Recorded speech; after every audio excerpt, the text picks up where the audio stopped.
Hello అండి. ఏంటి బట్టలన్నీ ముందు వేసుకొని ఎక్కడికైనా వెళ్తున్నారు అనుకుంటున్నారు కదా! అవునండి. ఇది మా ఫస్ట్ ట్రిప్ మా పాపతో. సో, మేమైతే ట్రిప్‌కి బయలుదేరుతున్నాం. ఎక్కడికి, ఏంటి అని మా వీడియోస్ చూస్తా ఉండండి. మీకే అర్థమవుతుంది. సరే, నేను లగేజ్ సదురుకుంటూ మీకొక చిన్న స్టోరీ చెప్పాలనుకుంటున్నాను. ఎందుకంటే నిన్న నా ఫ్రెండ్ కాల్ చేసి తను చాలా బాధపడుతుంది. నా లైఫ్ ఇలా ఉండకుండా వేరే వాళ్ళలా ఉంటే ఎంత బావుండేది అని చాలా ఏడ్చింది. సో, తనకి ఇన్‌స్పైర్ అయ్యేలాగా ఒక చిన్న స్టోరీ అయితే చెప్పాలనుకుంటున్నాను. ఇది చాలా మందికి తెలిసే ఉంటుంది స్టోరీ. ఎవరికైతే తెలుసో వాళ్ళకి మాత్రం స్కిప్ చేయొచ్చు. తెలియని వాళ్ళు మాత్రం వినండి. అలా అని నేను అందరిని వినమని చెప్పట్లేదు. ఎవరైతే వాళ్ళ లైఫ్‌ని వేరే వాళ్ళ లైఫ్‌తో పోల్చుకుంటారో వాళ్ళని మాత్రం వినమని చెప్తున్నాను. మీకు ఈ స్టోరీ పూర్తిగా అర్థం కావాలంటే చివరి వరకు చూడండి. ఒక కాకి తన లైఫ్ మీద చాలా విరక్తితో ఏడుస్తూ కూర్చుంటుంది. అదే చెట్టు కింద ఒక సన్యాసి తపస్సు చేస్తూ కూర్చుంటాడు. ఆ కాకి కన్నీటి చుక్కలు సన్యాసి చెంప మీద పడతాయి. ఏడుస్తున్న ఆ కాకిని చూసి ఏమైంది, ఎందుకు ఏడుస్తున్నావు అని అడుగుతాడు. అప్పుడు ఆ కాకి, నేను జీవితంలో సంతోషంగా లేను. ఎవ్వరూ నన్ను ప్రేమించడం లేదు. అందరూ అవమానిస్తారు, దూరం పెడుతున్నారు. తినడానికి తిండి కూడా పెట్టడం లేదు. ఈ జీవితం కంటే చావడమే మంచిది అని సమాధానం ఇస్తుంది. ఆ కాకి మాటలు విన్న ఆ సన్యాసి ఇలా చెప్తాడు. మన చుట్టూ ఎన్ని సమస్యలు ఉన్నా, ఎటువంటి పరిస్థితిలో ఉన్నా సంతోషంగా ఉండడం నేర్చుకోవాలి అని. అలా చెప్తే కాకికి ఆ మాటలు అర్థం కాలేదు. అది మళ్ళీ అలానే ఏడుస్తూ ఉంటుంది. తర్వాత ఆ సన్యాసి, నీకేం కావాలి? అసలు ఎలా బ్రతకాలని అనుకుంటున్నావు? నా శక్తిని ఉపయోగించి నిన్ను ఆ విధంగా మారుస్తాను అని అంటాడు. కాకి చాలా సంతోషపడి, మీకు కృతజ్ఞతలు. నన్ను హంసలాగా మార్చండి అని అడుగుతుంది. నేను నిన్ను హంసలాగా మారుస్తాను. ముందు హంస దగ్గరికి వెళ్ళు. వెళ్ళి అడుగు, సంతోషంగా ఉన్నావా లేదా అని. ఆ కాకి సంతోషంతో ఎగురుకుంటూ ఆ హంస దగ్గరికి వెళ్తుంది. నీటిలో మునిగి ఉన్న హంసను చూసి, నువ్వు ఎంత అందంగా ఉంటావో, పాల కన్నా తెల్లగా ఉంటావు, నిన్ను అందరూ ప్రేమిస్తారు, నువ్వు ప్రపంచంలోనే చాలా సంతోషంగా ఉండే పక్షివి అని అంటుంది. అప్పుడు ఆ హంస చాలా బాధగా, నేను సంతోషంగా లేను అని అంటుంది. ఈ ప్రపంచంలో చాలా రంగులున్నాయి, కానీ నా దగ్గర ఏ రంగులు లేవు, ఒక్క తెలుపు మాత్రమే. అది ఏమీ అంత గొప్ప రంగు కాదు. నాకు తెలిసి ప్రపంచంలోనే చిలుక చాలా సంతోషకరంగా ఉండే పక్షి. దానికి చాలా రంగులుంటాయి అని ఆ హంస అంటుంది.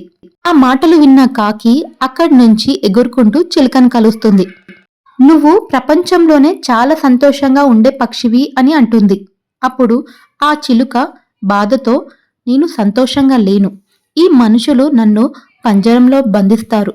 నేను ఎప్పుడూ భయపడుతూనే ఉంటాను. నన్ను ఎవరో ఒక్కరు పట్టుకొని పంజరంలో బంధిస్తారు అని. నాకు తెలిసి నెమలి ప్రపంచంలోనే చాలా సంతోషంగా ఉండే పక్షి. ఎందుకంటే అది నాకంటే అందంగా ఉంటుంది అని ఆ చిలుక కాకితో చెప్తుంది. ఆ మాటలు విన్నాక నెమలిని వెతుక్కుంటూ కాకి వెళ్తుంది.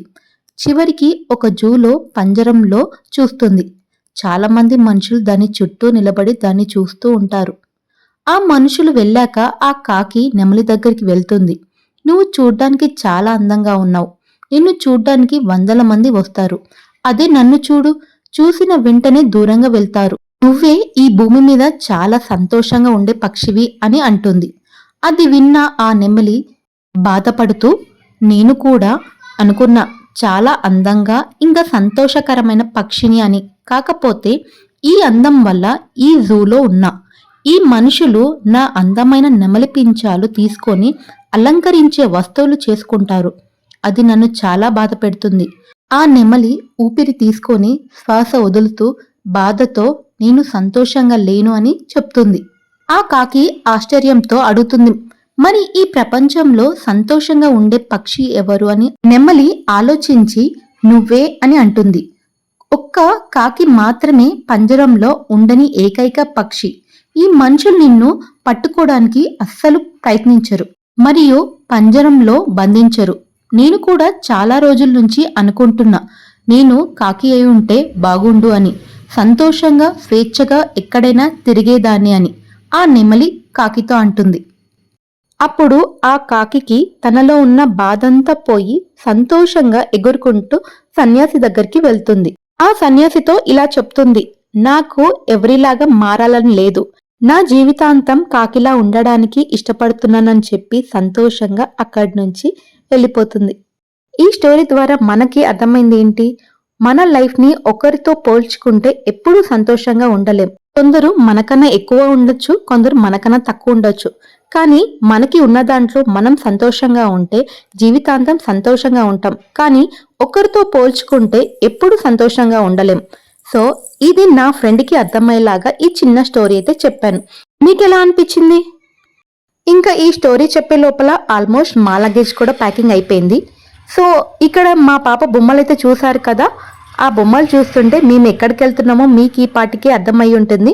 సో, నెక్స్ట్ వీడియోలో మీకైతే క్లారిటీగా తెలిసిపోతుంది.